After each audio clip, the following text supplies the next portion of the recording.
Sir তো এখন খুবই ব্যস্ত মানুষ, ট্যাক্সে একবারে পায়ের উপরে একবারে দিয়ে যে দেয়। আর সকাল সকাল আমি একটা খেয়ে গেলাম ধোকা।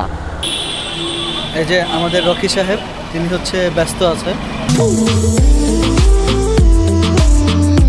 জায়গাতে খুব সাবধানে চালাতে হবে, কারণ এগুলোতে চাকা পিচ্ছিল হয় অনেক। Thank you sir, thank you আপনাকে, থ্যাংক ইউ। আরে কি দাম না।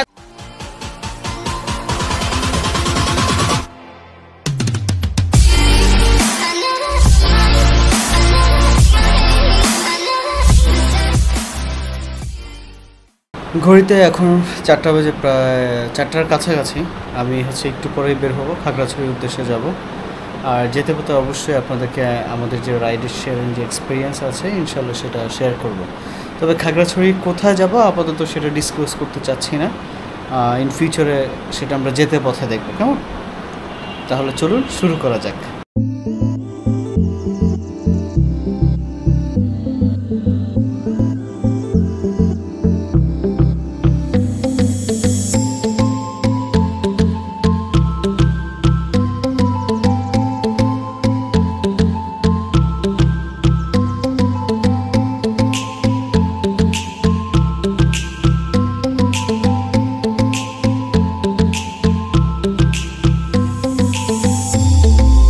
ঘড়ি বেজে হচ্ছে 4:45। অ্যাজ মাই ড্যাশবোর্ড, ফুয়েলটা আমাদের ওই দিক থেকে নিতে পারতাম, আমি একটু কিছুটা উল্টো পথ আসছি। কিন্তু আমার কাছে যেটা মনে হয়েছে, এর আগে যখন আমি গিয়েছিলাম রাঙামাটিতে, তখন দেখেছি যে এই জায়গার ফুয়েলগুলো খুবই ভালো। এটা হচ্ছে গুলিস্তান যে আওয়ামী লীগের পার্টি অফিসটা আছে, তার উল্টো পাশে ঠিক গলির ভিতরে একটা পেট্রোল পাম্প আছে। সেখান থেকে অ্যাজ ইউজুয়াল আমি বেশ কয়েকদিন যাবৎ সেটাই ইউজ করছি এবং খুব ভালো মাইলেজ পাচ্ছি, এবং আমার কাছে মনে হচ্ছে পরিমাণটাও ঠিক মতো দিচ্ছে আর কি। এনিওয়েজ, এখানে টোলের কাজ শেষ করে দেন হচ্ছে ফুয়েল টুয়েল নিয়ে ইনশাল্লাহ এরপরে আবার কথা হবে হাইওয়েতে। ঘড়িতে এখন বাজে 4:57। আর সকাল সকাল আমি একটা খেয়ে গেলাম ধোকা। কেমন ধোকা? সেটা হচ্ছে যে পেট্রোল পাম্পের কথা বলেছিলাম সেটা নাকি সারা রাত খোলা থাকে, আমার ফ্রেন্ড বলল, কিন্তু ভদ্রলোক মনে হয় ভুলেই গেছে এটা মাঝে মাঝে এরকম বন্ধ থাকে। এখন অ্যাজ ইউজুয়াল যেটা হওয়ার সেটাই হয়েছে, এটা হচ্ছে বন্ধ পাইছে। এখন শুধু 5 কিলোমিটার আমার সেটাই লস, আর যে 15 মিনিট সময়টা গেল সেটাই লস। এনিওয়েজ, দেখি, আল্লাহ জানে আজকে পুরোটা দিন কেমন যাবে কে জানে। এর মধ্যে আবার হর্নটা কাজ করতেছে না, হর্ন হচ্ছে একটা বাজতেছে আর একটা বাজতেছে না, এই হচ্ছে যখন অবস্থা। হর্নটা নিজেরই মেজাজ খারাপ লাগতেছে এখন আমার। আচ্ছা যাই হোক, আর একটু আলো হোক, তারপর আপনাদের সাথে কথা বলবো। এখন আর কি কথা বলবো বলেন? তবে ভোটটা সুন্দর, ওই জায়গাটা অস্থির। ঠিক আছে, ওকে, আপাতত এখান থেকে বিদায় নিচ্ছি, দেখা হবে ইনশাল্লাহ হাইওয়েতে। এই জায়গাটা আমার কাছে সবসময় যাবার পথে খুব সুন্দর লাগে, এবং রাইড করে এত মজা এই রোডটাতে। হ্যাঁ, এখন হচ্ছে না দেখায় আসলে ক্যামেরাটা না চালু করে কথা না বলে আসলে আর থাকতে পারলাম না আর কি। এই জায়গাটা আমার কাছে খুবই ভালো লাগে, খুবই ভালো লাগে, এবং দুই পাশে পুরো বিলের মতো একদম, আপনি ক্রুজ করতে করতে যাবেন, অস্থির লাগবে। এগুলো হচ্ছে মাছের ঘের, সম্ভবত এখানে মাছ চাষ করা হয় আর কি।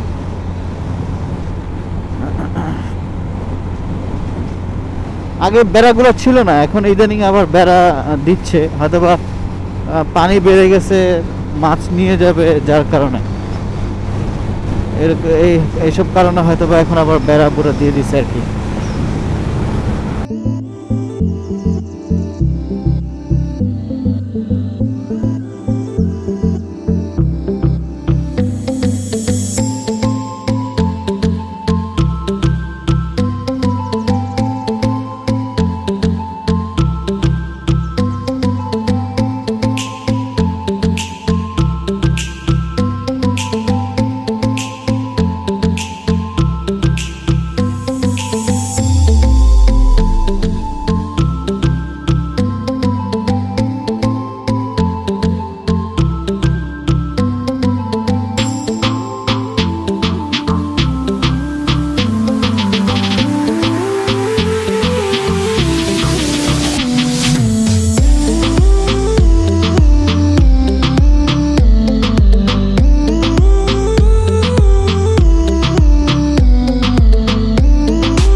এফজেডএক্স এর হ্যান্ডেল বার নাকি তেরা তেরা লাগে। আমি জানি না সবারও কি এরকম লাগে কিনা, আমার কাছে লাগে কেমন জানি তেরা তেরা লাগে। এর আগে খাগড়াছড়ি যাওয়ার সময় ইলিয়টগঞ্জে আইসা সেই লেভেলের বৃষ্টি হয়েছিলাম, যেটা হচ্ছে মানে কি কমু আর, পুরো কড়া ছিল, কড়া কড়া বৃষ্টি ছিল তখন। এই যে চাচা ড্রাইভ করতেছে জেন্টালি, সেই সকাল থেকে নিয়ে একা একা ড্রাইভ করে যাচ্ছে। অসম্ভব লেভেলের সুন্দর একটা জায়গা। কই পাওয়া যায়, কই এসব পাওয়া যায়, কই কোথাও পাওয়া যায় না। তো এখন বর্ষাকাল দেখে আরো বেশি ভরপুর লাগতেছে। আবার যাওয়ার রোডটা এরকম আপনি সবুজে শ্যামলে পাবেন। আসার রোড কেমন জানি ধু ধু বালুচর বা খা খা করে। গাড়ি মানে 90-তে চলতেছে, অথচ গাড়ি বুঝাই যায় না যে গাড়ি আমি 90-তে টানতেছি। মানে আমার ঘড়ি দেখাচ্ছে 6:43 আর আমরা এখন আছে হচ্ছে জাগুয়ার ঝুলি।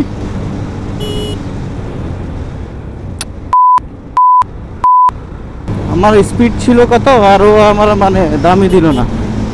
এরকম মাঝে মাঝে দু একটা এরকম করে যায়। এখন হচ্ছে ঘড়ি বেজে 6:44 আর আমি এখন আছি হচ্ছে দুঃখিত, জাগুয়ার ঝুলি সরি। এটা হচ্ছে জাগুয়ার ঝুলি, মানে আলেকখারচর থেকে ঢাকা চিটাগাং রোডে হাইওয়েতে যে রোডটা মিশে গেছে, হ্যাঁ, আলেকখারচর পার হয়ে আমরা এখন আছি সেখানে। আমার নেক্সট গন্তব্য হচ্ছে ফেনী মহিপাল। ফেনী দেখাচ্ছে আর 58 কিলোমিটার এখান থেকে। ও রে ও রে ও রে ও রে ও রে। স্যার কি আমাকে সাইড দিবে না? ইকোনো স্যার, হ্যালো স্যার।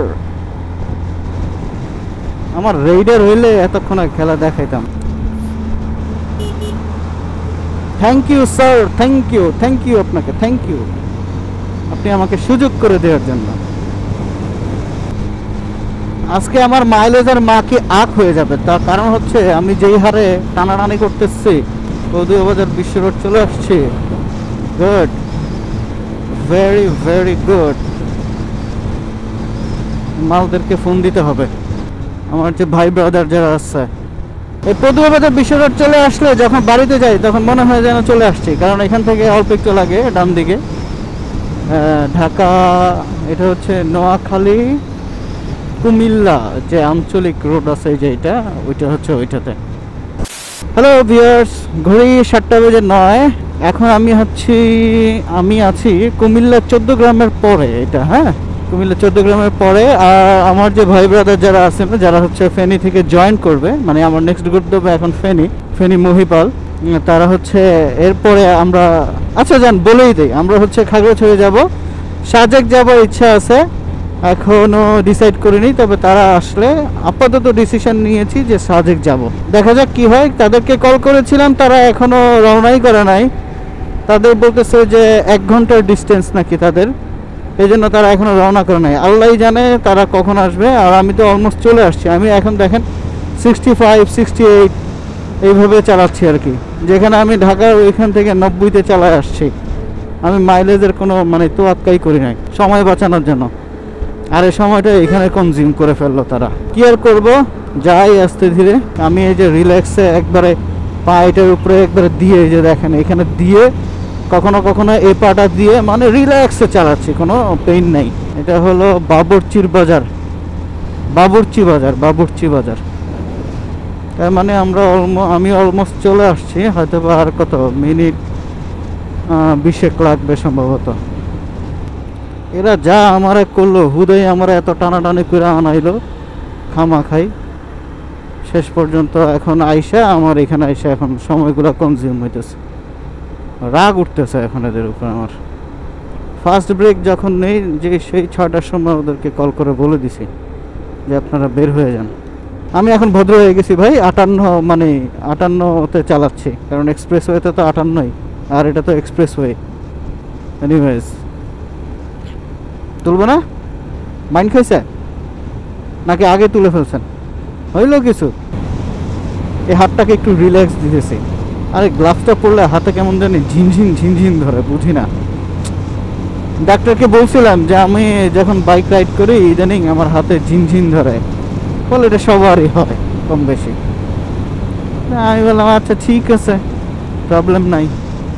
রোদ্রের যা তেজ, ও মানে এখন 7:15 বাজে, কিন্তু দেখে আসলে মনে হচ্ছে না যে এটা 7:15 সূর্য, মনে হচ্ছে একবারে 10টা বেজে গেছে। আমি এখন রাফ চালাচ্ছি না, আমি ইকো মেনটেন করে চালাচ্ছি। তার কারণ হচ্ছে এরা আসলে ওই আলটিমেটলি গিয়ে আমার ওইখানে অনেকক্ষণ বসে থাকতে হবে, তো সুতরাং আমি চাচ্ছি না ওইখানে এতক্ষণ বসে থাকতে। আজইরা আমি এরকম যদি জানতাম তাহলে আমি ওইখান থেকে মানে ইয়ে করে আসতাম। এটা কি অফবিট রিসর্ট, এটা কেমন এটা জানায় না আমাকে কমেন্ট বক্সে। এখন হচ্ছে করহাট বাজার পেরিয়ে তারপর হচ্ছে সামনের দিকে আগাচ্ছি।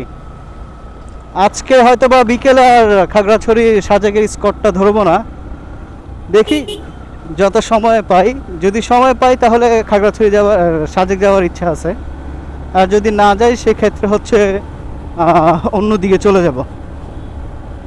আমাদের যে বাকি যে গ্রুপ মেটগুলো আছে সেগুলোতে হচ্ছে পরিচয় করা দিব আর একটু পরে। এইসব জায়গাতে খুব সাবধানে চালাতে হবে, কারণ এগুলোতে চাকা পিচ্ছিল হয় অনেক। যদিও যেহেতু মোটা চাকা সেক্ষেত্রে এগুলো সমস্যা হয় না।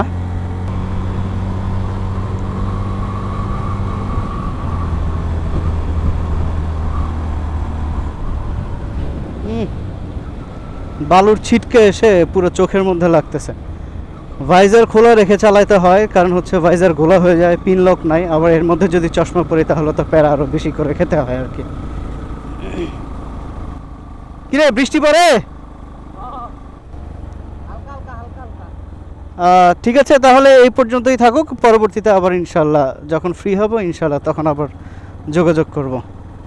কারণ হচ্ছে বৃষ্টি পড়লে মাইক্রোফোনের কাভারটা খোলা থাকে, তো পানি ঢুকলে পরে ঝামেলা আছে।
আমরা এখন হচ্ছে যাচ্ছি হলো খাগড়াছড়িতে।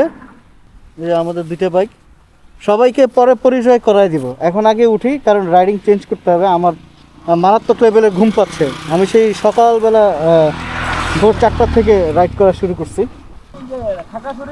ঠিক আছে, আর এই জায়গায় একটু ব্রেক দিছিলাম, এই জায়গাটা চা বাগান, তো সামনেই হচ্ছে রামগড়। এই হলো অবস্থা।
আমরা হচ্ছে এখন খাগড়াছড়িতে চলে আসছি। ওই পাশটা হচ্ছে খাগড়াছড়ি গেট। এই যে আমার এটা হচ্ছে খাগড়াছড়ি গেট। আর হচ্ছে এই দিকটা হলো এই দিকটা হচ্ছে খাগড়াছড়ি মেইন টাউন যায়। আর আসে হচ্ছে এই দিকটা হচ্ছে খাগড়াছড়ি গেট। এখন দেখি, কারণ আমরা তো বিকেলের স্কটটা পাবো না, সেই জন্য এখন চাচ্ছিলাম যে একটা খাগড়াছড়িতে আজকে যেন স্টে করতে পারি। ভাই ব্রাদারকে কল দেওয়া হচ্ছে, দেখি হয়তো বা কোনো একটা কিছুর ব্যবস্থা হয়ে যাবে ইনশাল্লাহ। এই যে আমাদের রকি সাহেব, তিনি হচ্ছে ব্যস্ত আছে কাজ করার জন্য, আর কিছু হইলেই সে এরকম করে। আরে কিতাম এত কষ্ট করে নোয়াখালীর কোন আইলাম ইয়ানে কাকড়া ছড়ি কাউরে হাই না আই কিতাম। ওই যে আরেক বসে আছে এখানে, এই যে আরেক সিএনজি ড্রাইভার আমাদের স্যার, তো এখন খুবই ব্যস্ত মানুষ। অতি দুঃখে অতি কষ্টে, মানে অতি দুঃখে অতি কষ্ট উনি চিনজি চালাচ্ছে। দিঘলা নাকি ইয়া আছে রিসোর্ট আছে ইয়া থাকা আমি থাকি নাই কখনো, আমরা থাকছেন? একটা এমনিতে প্যারার মধ্যে আছে ভাই, ঠিক আছে ভাই খুব প্যারার মধ্যে আছে, কারণ ভাই সামনে বিয়ে শাদী করবো, আমি ধরে নিয়ে আসছি। এখন এটা হবে মানে আমাদের হচ্ছে ব্যাচেলার একটা ব্যাচেলার টিভির সাথে বিবাহিত পাবলিক কেন আসছে? এটা আমাদের হচ্ছে মানে হ্যাঁ বিবাহিতদের লাস্ট ট্যুর, এটা হলো ব্যাচেলার ট্যুর। তবে ভুলবশত একজন চলে আসছে আর কি, এই ভদ্রলোক ভুলবশত চলে আসছে। যাই হোক, মাঝে মাঝে এরকম হয়, আমরা এগুলো মেনে নিতে হবে। হ্যাঁ, মেনে নেওয়ার মধ্যেই হচ্ছে শান্তি, আর এটার মধ্যে আমরা যদি ঘাফলা করি তাইলে হচ্ছে অশান্তি। ঠিক আছে, দেখি যাওয়া যায়, কত দূর যাওয়া যায় দেখি। এখন এরপরে হয়তো বা দীঘি নালাতে যেতে পারি, দেখি ভাই কি বলে।